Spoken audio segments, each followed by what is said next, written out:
Hello everyone, সবাই কেমন আছেন? আমরা সবাই খুব ভালো আছি। আর তার সঙ্গে আপনাদের সবাইকে জানাই গুড মর্নিং। সকালে দেখুন কত সুন্দর ঝলমলিয়ে রৌদ্র উঠেছে, আর এত সুন্দর রোদ দেখে না মনটা একেবারে ফ্রেশ হয়ে গেছে। তারপরে আর কি প্রতিদিনের কাজকর্মগুলোতে একটু মন দেওয়া যাক। সকালে ছেলের পেছনে ব্রাশ নিয়ে দৌড়ানো থেকে শুরু করে তারপর তো সারাদিনের সমস্ত কাজকর্ম তো আছেই। ছেলের পেছনে শুধু ব্রাশ নিয়ে নয়, স্নান করানো, খাওয়ানো, কত কিছু নিয়ে যে ওর পেছনে দৌড়তে হয় তার কোনো ঠিক নেই। আর আপনারা তো দেখলেনই, ওকে প্রথমে বললাম যে আগে ব্রাশটা করে নে, তারপরে না হয় একটু খেলে নিস।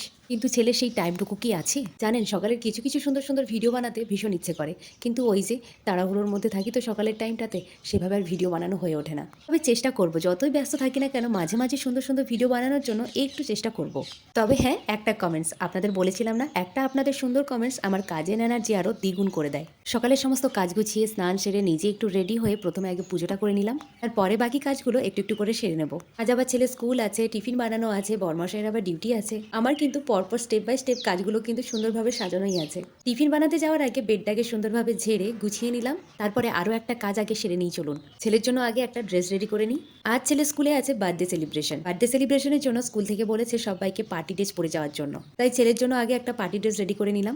পরে চলে এলাম রান্নাঘরে। আজ সকালে ব্রেকফাস্টে বানাবো রুটি আর আলু ভাজা, আর ছেলেকেও টিফিনে কিন্তু রুটি আলু ভাজাই দেবো। আর ছেলেকে যে টিফিনে রুটি আলু ভাজাটা দেবো, এমনি শুধু রুটি আর আলু ভাজা দেবো না, রুটির মধ্যে হালকা একটু টমেটো সস দিয়ে তার মধ্যে আলু ভাজাটা দিয়ে ফোল্ড করে দেবো, যাতে ছেলের খেতেও একটু সুবিধে হয়। ও সাধারণত স্কুলে টিফিন খায় না, ওর নাকি স্কুলে টিফিন খাওয়ার সময় মায়ের কথা ভীষণ মনে পড়ে।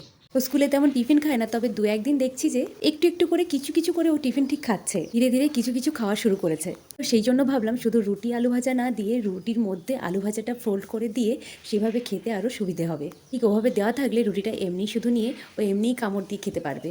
চলুন তাহলে আর কি তাড়াতাড়ি করে সমস্ত রুটিগুলো বানিয়ে নিই। এরপরে ছেলেকে আবার খাওয়ানো আছে, স্নান করানো আছে, আবার ওর টিফিনটাও তো রেডি করতে হবে, তাই না? সমস্ত কিছুটাই হয়ে গেছে, আগে ওর টিফিনটা রেডি করে নিই চলুন। আর পরে ওকে সুন্দরভাবে ড্রেস পরিয়ে রেডি করে দেবো।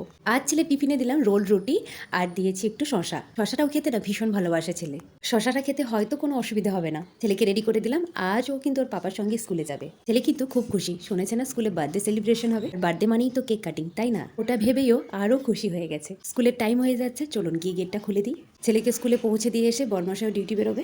যাই হোক চলুন, ছেলেকে আজকে কেমন দেখতে লাগছে অবশ্যই জানাবেন। সকালের একটা কাজ কিন্তু শেষ হয়ে গেছে, মানে বলতে গেলে প্রথম ধাপটা কমপ্লিট হয়ে গেল। দাঁড়ান, কাকিমাদের গাছে না একটা বেলফুল ফুটেছে, বেলফুলের গন্ধটা না আমাকে ভীষণ ভালো লাগে। চলুন তাহলে আর কি দ্বিতীয় ধাপের কাজের জন্য একটু রেডি হয়ে যাই, মানে দুপুরের রান্নাবান্নাতে। সব কিছু নিয়ে আজকের সকালটা ভীষণ ভালো কেটেছে। আপনাদের কেমন লেগেছে অবশ্যই জানাবেন। আজকের মতন টাটা।